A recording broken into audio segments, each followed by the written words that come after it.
내 이름은 브라이언 키팅, 탐정 아니 물리학자다. 대통령상까지 받은 불경력의 소유자지만 노벨상에는 번번이 탈락했다. 노벨상은 대체 어떤 놈들이 받는 거지? 나는 노하우를 파헤치기 위해 노벨상을 받은 물리학자 9명을 찾아갔다. 근데 이놈들 좀 특이하다. 흔히 물리학자를 떠올리면 방구석에서 실험만 하는 괴짜가 떠오르는데 이놈들은 그 누구보다 사회성이 뛰어난다. 사회성이 노벨상에 영향이라도 준다는 걸까?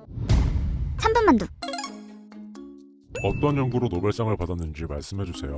100년 전 아인슈타인이 상대성 이론을 통해 중력파의 존재를 예측했습니다. 중력파는 쉽게 말하자면 시공간을 왜곡시키는 파동인데요. 이게 되게 어려운 건데 저희가 중력파 관측에 성공하면서 중력파가 실제한다는 걸 밝혀냈습니다. 연구를 위해 라이벌과 손잡았다고 들었습니다. MIT 교수로 재직 중 칼텍과 연구팀을 이뤘다고요. 경쟁 관계였던 두 학교가 한 팀이 된 이유가 있나요? 제가 처음 중력파 연구를 시작했을 때 여기저기 소문을 내고 다녔습니다. 물리학자도 자기 PR이 중요하거든요. 소문을 듣고 과학재단에서 연락이 왔는데 글쎄 칼텍도 비슷한 연구를 계획 중이라고 손을 맞잡으라는 겁니다. 싸우다가 지면 졌지 라이벌과 동지가 되긴 싫었습니다. 하지만 과학재단의 지원비를 얻으려면 우린 팀이 되어야 했어요. 그리고 곰곰이 생각해보니까 똑똑한 사람들이 모인다면 진짜 엄청난 걸 발견할 수도 있겠다 싶었어요. 이거 괜찮을지도? 그야말로 지식 어벤져스네요. 하지만 서로 다른 일을 했던 만큼 갈등도 있었을 것 같아요. 생각보다 갈등은 크지 않았어요. 심지어 우린 자원도 한정적이고 노벨상을 받을 인원도 정해져 있는데 말이에요. 우리의 목표는 오직 중력파 발견뿐이었어요. 단 하나의 목표를 위해 스스로를 낮추고 상대를 더 존중하려고 애썼던 거예요. 문제가 생기면 툭 터놓고 얘기했죠. 갈등을 해결할 방법은 오직 대화뿐이니까요. 의외네요. 그럼 갈등도 없으니 연구는 술술 풀렸겠어요. 딱히 그런 건 아니에요. 내부뿐만 아니라 외부에서도 우린 대화와 설득의 연속이었거든요. 연구비를 지원받기 위해 재단, 의회, 정치인들을 수도 없이 만났어요. 그때마다 얘기했죠. 이 연구를 통해 미국은 세계과학을 선도하게 될 것입니다. 그렇게 우린 연구비 1조 원을 따냈고 과학자, 공학자, 기술자, 관리자 등 총 1,000명이 모인 대규모 프로젝트가 됐어요.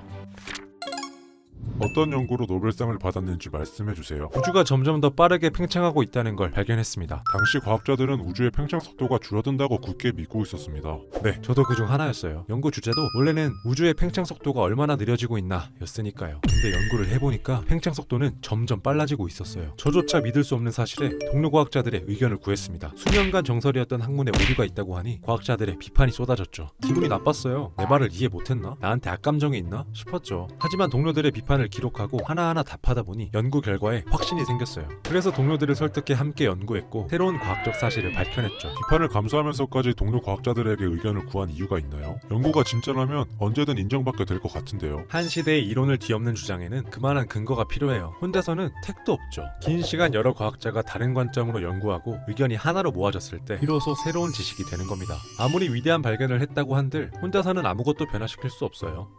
이 이야기는 책 물리학자는 두뇌를 믿지 않는다의 내용 중 일부입니다. 이 책의 저자인 키팅은 한때 노벨상 유망주였지만 프로젝트가 무산되며 꿈이 산산조각 났습니다. 키팅은 노벨상을 대체 어떤 사람들이 받는 건지 노벨 물리학상 수상자 9명을 인터뷰하는데요. 그 과정에서 위대한 물리학자에겐 똑똑한 머리, 열정보다 더 중요한 능력이 있다는 걸 깨닫죠. 사회성. 현대에 들어 과학자들 간의 교류가 활발해지고 연구 규모가 커지면서 전 세계 과학자들의 협업이 빈번해졌습니다. 제 아무리 똑똑하고 비범한 집단 같아 보이는 물리학자들도 결국은 사람들이라 서로 돕고 대화하고 이해하는 일은 필수였죠. 주변 사람들의 강점을 발견하는 세심함, 이해관계가 다른 집단과 협력하는 균형감, 자신의 영예보다 타인의 공을 위하는 미친 겸손함까지 방구석 괴짜일 것만 같았던 물리학자들이 자신의 재능을 업적으로 만들 수 있었던 고도의 사회적 기술은 무엇이었을까요? 그거 노벨상까지 받은 사람들 얘긴데 한번 들으면 어딘가 요긴하게 써먹지 않겠어? 배울게요.